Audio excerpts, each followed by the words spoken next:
Hello friends, welcome to the new episode of my channel. আমি অরিত্র। এখন এই ভিডিওর মধ্যে আমরা কথা বলেছি সালি মহব্বত বলে ছবিটা নিয়ে। এটা জি5 এ মুক্তি পেয়েছে। 1 ঘন্টা 46 minute run time. Tiska Chopra, যিনি অ্যাক্ট্রেস, আপনারা নিশ্চয়ই চেনেন, তারে জামিন পরে দার্শিলের মায়ের চরিত্র করেছিল আর প্রচুর ছবি করেছে। Is a good actress.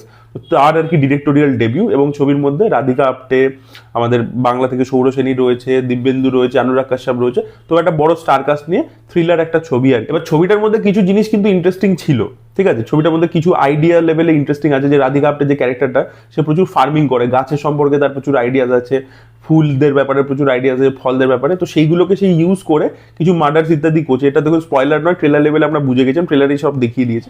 তো সেগুলো সে করছে, সেইটার যে ব্যাপারটা, যেটা ছবি শেষের দিকে আসে বা কিভাবে মার্ডার করছে, সেগুলো ইন্টারেস্টিং লেগেছে, আইডিয়া লেভেলে ইন্টারেস্টিং লেগেছে। কিন্তু ব্যাপার হচ্ছে এই ছবিটা যে স্ক্রিন প্লেটা ডিমান্ড করছিল, সেই স্ক্রিন প্লেটা তিস্কা চোপড়া দিতে পারেনি ছবিটাকে। ছবিটা প্রথমে একটা বিশাল লম্বা পোর্শন সময় নেয় হচ্ছে ক্যারেক্টারদের মধ্যে ডাইনামিক্স গুলো এস্টাবলিশ করার জন্য। খুব ভালো কথা, হতেই পারে যে মানে রাধিকা আপ্টের যে ক্যারেক্টার, তার যে হাজব্যান্ড, তার সাথে রাধিকা আপ্টেরই বোনের একটা সম্পর্ক তৈরি হয়ে গেছে, একটা এক্সট্রা ম্যারিটাল সম্পর্ক, যেটা রাধিকা আপ্টেকে কষ্ট দিচ্ছে। এবং সেখান থেকে ও কি করছে, কি ডিসিশন নিচ্ছে। আর দিব্যেন্দু একজন পুলিশের চরিত্র, যার সাথে সৌর সেনের একটা কানেকশন ছিল, একটা প্রেম তৈরি হচ্ছিল। তো সেখান থেকে সে ইনভেস্টিগেট করছে।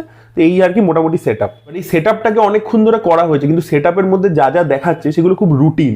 তার মধ্যে কিন্তু এরকম কিছু এক্সট্রাঅর্ডিনারি মোমেন্টস নেই কিন্তু। মানে ধরুন এই যে এক্সট্রা ম্যারিটাল অ্যাফেয়ারটা তৈরি হচ্ছে, সেটা যে দেখাচ্ছে খুব জেনেরিক ভাবে, বা রাধিকা আপ্টে যে কষ্ট পাচ্ছে, যা যা হচ্ছে ওইখানে, যে পুরো ওয়ার্ল্ড বিল্ডিংটা যেটা করা হয়েছে, যেটা অনেকটা সময় নেওয়া হয়েছে, সেটা কিন্তু খুবই জেনেরিক। সেখানে কিন্তু কোনো মানে ভালো মোমেন্টস কিন্তু আমরা পাইনি।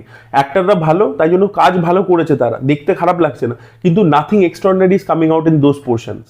ছবিটা এই মার্ডার মিস্ট্রি অ্যাঙ্গেলটা তো অনেকটা দেরি করে পৌঁছায়, যেটা আমি আগেই বলছিলাম। আগে ড্রামাটা অনেকক্ষণ দেখিয়েছে, যেটা খুব জেনেরিক ছিল। এবার যেখানে মার্ডার মিস্ট্রি অ্যাঙ্গেলটা যখন পৌঁছায়, তারপরে যে আমরা ইনভেস্টিগেশনটা দেখতে পাই, সেটা খুব শর্টের মধ্যে করে দেওয়া হয়েছে, খুব ক্রিস্প ভাবে করে দেওয়া হয়েছে। সেটাও যে খুব ইন্টারেস্টিং ভাবে কিছু ইনভেস্টিগেশন ইত্যাদি দেখতে পাচ্ছি, সেটাও কিন্তু নয়।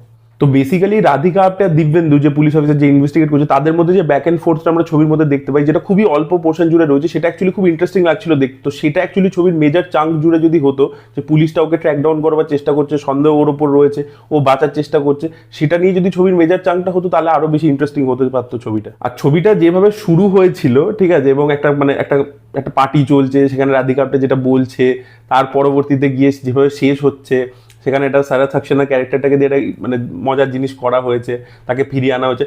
তো ওই ব্যাপারটা পুরোই সুজানা সেভেন হাজব্যান্ড, মানে যেটা 7 খুন মা বিশাল ভারদ্বাজের ছবি, ওই টাইপের একটা ভাইব দিচ্ছিল।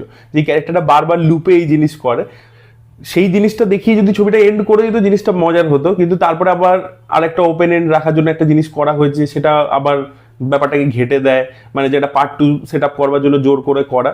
বাট আমি তবু বলবো, ছবিটার মধ্যে যে আইডিয়াসগুলো রয়েছে এবং পারফরমেন্সেস যেহেতু খুবই ভালো, সেই কারণে আপনারা ছবিটা কিন্তু একবার দেখতে পারেন, আপনাদের ডিসেন্ট লাগবে, এক্সট্রাঅর্ডিনারি লাগবে না।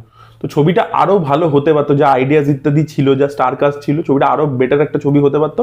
বাট তবু আমি বলবো ডিসেন্ট ছবি হয়েছে। অ্যাকচুয়ালি উনি নিজে একজন অ্যাক্ট্রেস, তো ডিরেক্টর, তাই জন্য উনি অ্যাক্টরদের উপর দিয়ে পুরো হেভি লিফটিংটা করতে গেছে। সেটা আমি বলবো একটা লিমিট অব্দি উনি সাকসেসফুল হয়েছে। বাট রাইটিংটা যেহেতু জেনেরিক, তাই জন্য দারুণ কিছু হয়ে যায়নি। আর ভাই, আমার অনুরাগ কাশ্যপকে একটাই প্রশ্ন, এইরকম ক্যারেক্টার করার কি দরকার? জাস্ট টাকার জন্য অনুরাগ কাশ্যপ করেছে। মানে ক্যারেক্টারটা কিচ্ছু নেই, মানে না আছে কোনো প্রেজেন্স, না আছে গল্পে কোনো ইম্পর্টেন্স, কিচ্ছু নেই ক্যারেক্টারটা।